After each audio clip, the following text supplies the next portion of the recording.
and we're waiting for this helicopter to leave. I don't know if you can even hear it on the microphone, but he's right there.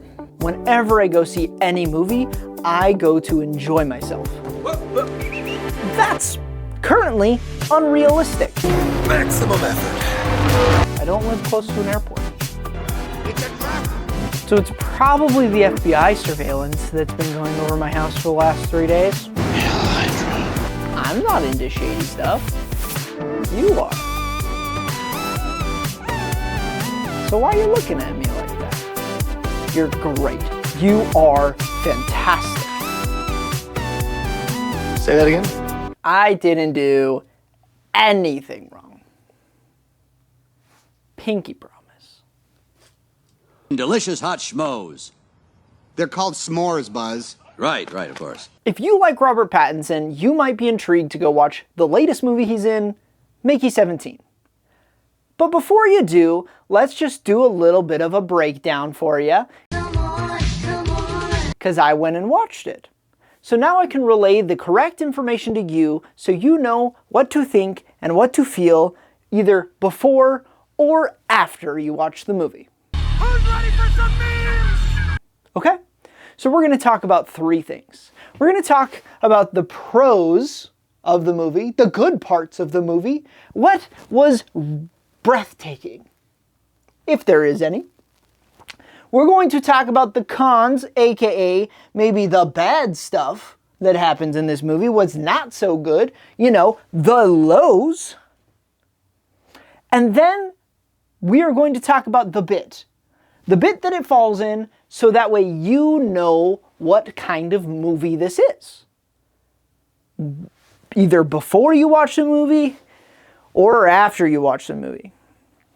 Now, today's review is going to be as spoiler-free as possible. However, none of this is scripted. So if I say something that's in the movie and you get mad at me for spoiling it, sorry, I don't care. That's your problem, you watch the video.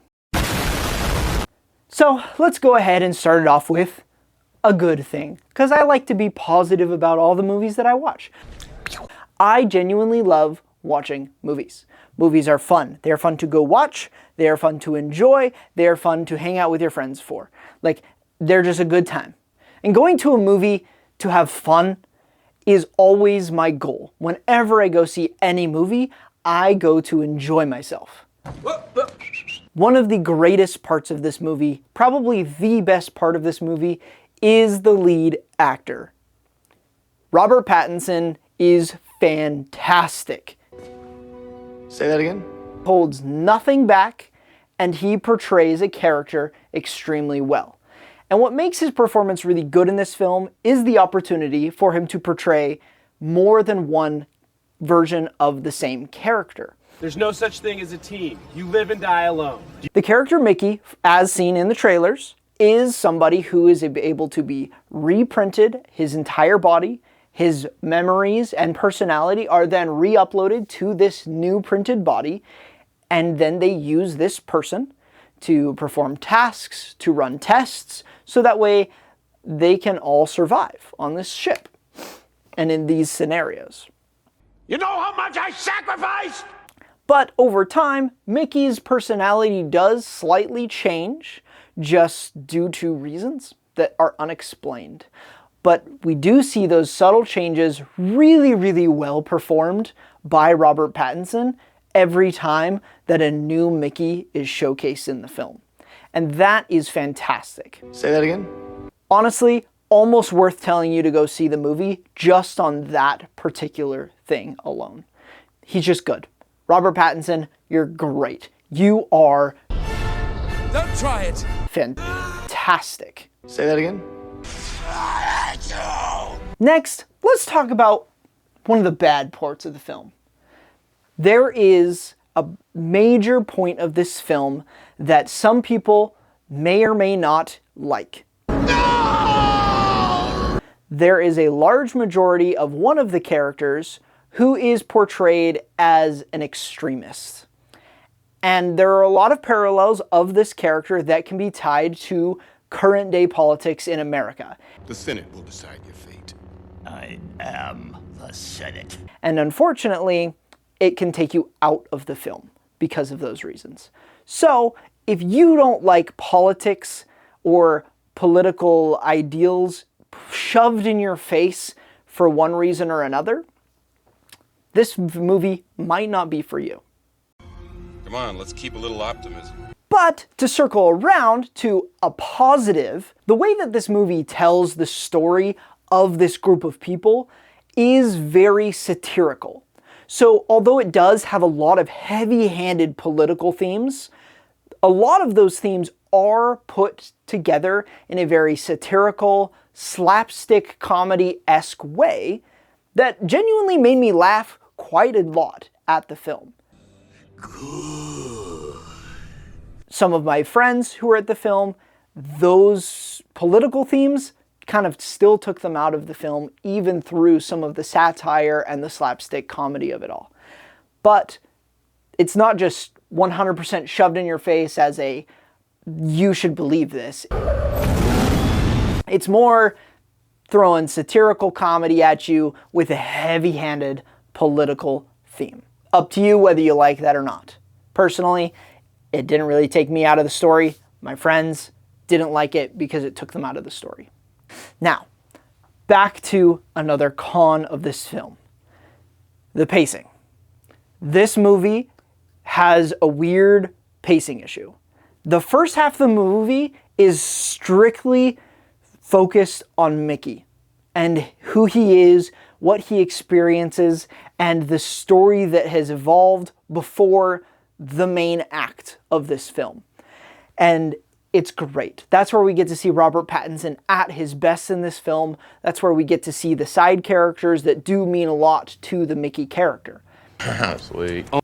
But about halfway through the movie, it seems as though all the things that they have introduced along while they follow Mickey, the other main characters, the story of the ship, why they're going where they're going, what they're going to accomplish, the other main characters, like the captain of the ship. I'm the captain now. Those added story beats that they introduce end up being a mishmash conglomerate of kind of, I don't really know how to end this story for the second half. It's still funny, there's still some great moments in the second half of the film, but it does seem to just kind of fumble everything that it set up a little bit and doesn't quite know how to finish the story. So when the story does finally finish, you're kind of left unsatisfied. Dude! But what does satisfy you in the film are the visuals. Obviously, the movie is set in space and on an alien planet. Hello, rich people, Troy's joining you. And that's currently unrealistic. But the animation in this film and the creatures that they put into this film do in fact add to the story rather than subtract from the story, which is really, really fantastic.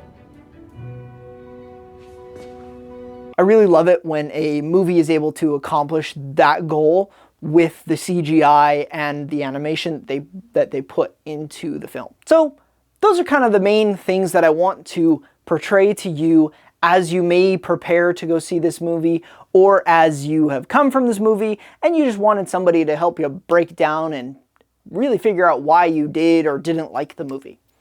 Again, this is all spoiler free, so if you really want to know the story, you can either message me down in the comments, let me know you want us like a more actual breakdown of the film, or go watch the movie yourself.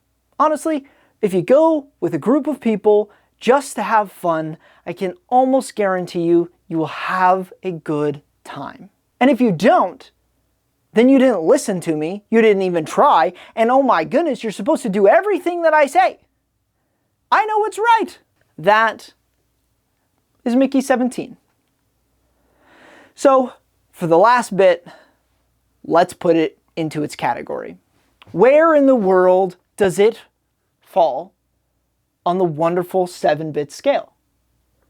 And, as you may have been able to tell, ding ding ding, yep, it's one of the movies of all time. Gay! It's one of them. It wasn't superb, it wasn't absolutely terrible, it's just one of the movies of all time. I don't know if I'll watch it again. We'll see. Only time will tell. Okay. Okay, is this guy good or what? So, thank you for watching this movie. Thank you for watching this video. Go watch the movie if you haven't. If you did, thank you for watching the movie as well. I didn't make it. Why am I saying that? I don't know. Who knows? I don't care. You just need to know and remember that this is the place where you should get all of your entertainment stuff. I don't even know what I'm talking about. And Tombstone is a bad movie. Never seen it. Never will. Peace.